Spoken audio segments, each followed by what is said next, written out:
Hi everyone, Sue Matsuki here with another Sue's Views. Today I'm going to talk about dressing to impress.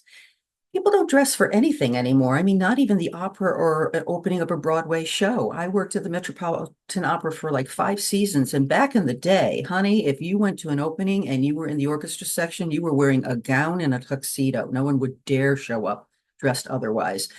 Today, not so much.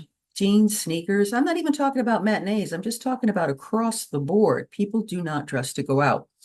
I am not necessarily here to talk about that so much as I did want to bring it up, but I want to talk about how we dress to take the stage and how important it is because, like it or not, the image that we project and dressing is part of the package that our audience wants. And I'll tell you why. A lot of those people live vicariously through us. They come to see you on stage in a fantastic outfit with a band, with the lights and singing, and it's where they would like to be. A lot of them live vicariously through you. They want to do this. It's never going to happen for them. Some cases it might if they take a good class, which I can recommend, by the way.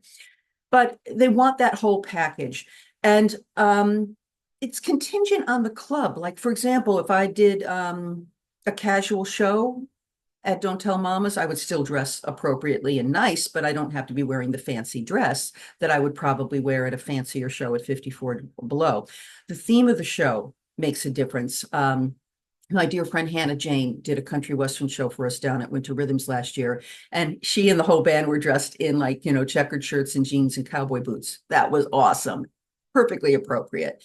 I have another friend who's a crooner that used to wear his shirt outside of his pants with his tie kind of loosely draped. And he got slammed for it by a reviewer once about, tuck in your shirt. But I disagree because that was the kind of 4 o'clock look of a crooner walking down the street after hours type thing. To me, it was appropriate. It was a beautiful shirt.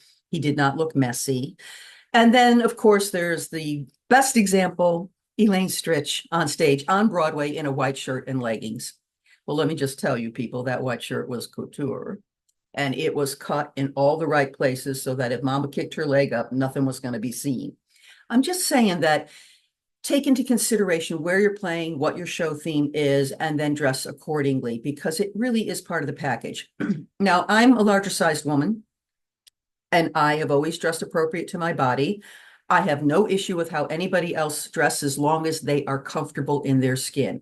I have, however, seen people dressed in a dress that clearly they haven't test driven. They haven't worn before, tugging and pulling. And, whenever you do something like that, if you don't test drive your eyelashes, and you're on stage and you're doing this and anything like that will distract from your performance because the audience is going to be wondering, why is she tugging at her dress? And what's wrong with her eyes? And, you don't want to do that. You want to keep them completely and totally in your spell as you sing. So test drive your outfit, test drive your shoes. I even actually wished I had someone take a picture of me when I was on stage at 54 Below when all the lights were hitting my fully sequined gown. It's not because of my size. I'm perfectly comfortable as a bigger woman. It was more about had I known that the lights were going to hit me at certain angles and that the dress was not going to be as flattering as I felt it was, I might have considered wearing something else that evening. I was comfortable in the dress because I didn't know this. I'm just going to say that. But, if you have the opportunity to really see what it looks like so that you can make a better decision and make it all about presenting yourself to an audience in a way where you're comfortable so that they're comfortable so that they can sit back and just listen to your beautiful voice.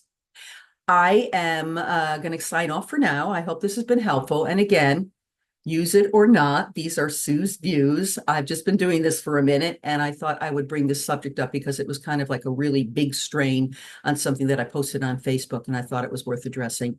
I'll probably have a little attachment to a printout of this little section for you underneath this link. So until the next time, have a great day, everyone.